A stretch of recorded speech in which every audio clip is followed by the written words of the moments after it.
Hai guys, ini adalah kostum Death Priest, salah satu kostum ofisial yang saat ini sudah sampai di versi 12. ROM ini cukup menarik karena terinspirasi dari kostum Auship.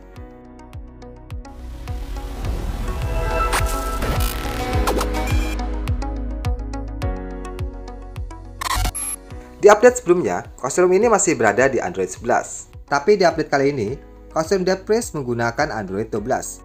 Security patch bulan Februari 2022. Dan kernel yang dipakai adalah versi 4.14.268 Death Priest.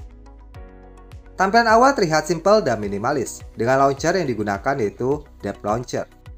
Di sisi lain, pada bagian app drawer, aplikasi yang di bawah hampir semua menggunakan aplikasi dari Google.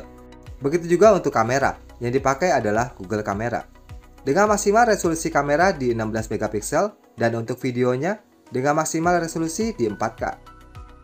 Ya, hampir keseluruhan aplikasi bawaan dari Google. Tapi kalau kalian tidak suka dengan aplikasi bawaannya ini, kalian juga bisa mematikan aplikasinya di menu info aplikasi. Lanjut di bagian keys panel, fitur yang disediakan cukup lengkap, seperti switch data, caffeine, AOD, night mode, dan juga fitur lainnya, yang mana bisa kalian lihat di dalam sini. Oke, sekarang kita beralih ke bagian menu setting. Di dalam sini memiliki menu yang sama layaknya kostum yang berjalan di Android 12. Baik di bagian menu atas ataupun di bagian menu bawahnya. Yang paling menarik yaitu di menu Depth Space. Ya, menu ini adalah salah satu menu untuk mempercantik tampilan ketika menggunakan ROM-nya ini. Seperti di dalam menu baterai, di sini kalian dapat mengganti untuk tampilan icon baterai. Lalu di bagian bawah terdapat menu untuk memunculkan presentasi baterai. Terus kalau untuk memunculkan logo, kalian bisa atur di dalam menu tambahannya. Selain itu, di menu ini juga dilengkapi dengan menu kustomisasi sendiri, seperti mengganti gaya font, mengganti icon jaringan, dan juga kalian bisa mengganti untuk tampilan icon shape-nya. Yang paling menarik di ROM ini yaitu di menu navigasi bar. Ya, di dalam sini kalian bisa mengganti tampilan navigasi bar yang mana bisa kalian atur dan bisa kalian sesuaikan dengan selera kalian masing-masing. Terus kalau untuk fitur yang disediakan di ROM ini juga cukup lengkap. AOD, Music Equalizer, navigasi equalizer, dan juga double tap lock screen sudah disediakan di update-nya kali ini. Oh ya, di bagian menu keamanan juga memiliki menu auto reboot, yang mana fungsinya untuk mematikan HP secara otomatis, dengan jeda waktu yang bisa kalian atur di dalam menunya ini. Ngomongin urusan performa, ROM ini terbilang cukup baik. Pengetesan dengan menggunakan aplikasi AnTuTu mendapatkan skor sebesar 311.335 poin.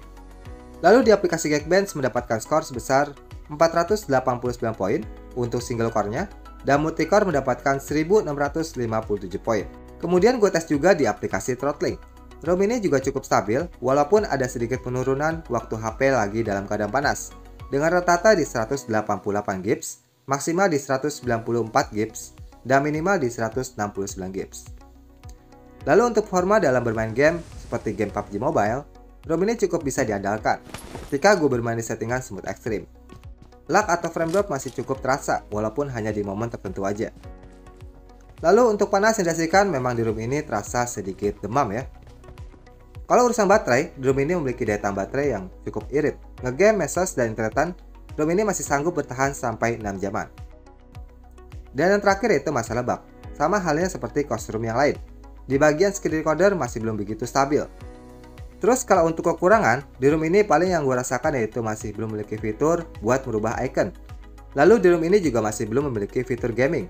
Kemudian saat gue menggunakan ROM ini, juga terkadang HP terasa cepat panas. Dan kalau kalian suka multitasking, sepertinya masih kurang bisa diandalkan. Karena terkadang ada beberapa aplikasi yang lag atau delay waktu menggunakan aplikasinya itu. Nah, kalau untuk kelebihan, di ROM ini sudah memiliki kustomisasi di bagian navigasi bar. Di bagian resign all aplikasinya pun mudah dijangkau. Dan yang terpenting, di ROM ini juga memiliki info untuk update kostum ROM-nya. Kesimpulannya, kalau menurut gue, ROM ini masih belum begitu sempurna untuk update-nya di Redmi Note 8 Pro. Jadi, kalau untuk multitasking, ROM ini masih kurang begitu smooth. Dan masih sering gue merasakan delay di beberapa aplikasi aja. Tapi kalau untuk ngegame, ROM ini masih bisa sedikit kalian andalkan. Nah, itu dia guys pengalaman gue menggunakan ROM ini di Redmi Note 8 Pro. Buat kalian yang udah nyobain, gimana pengalamannya? Jangan lupa komentar di bawah. Oke guys, kalau gitu gue aja kenalin. See you next video.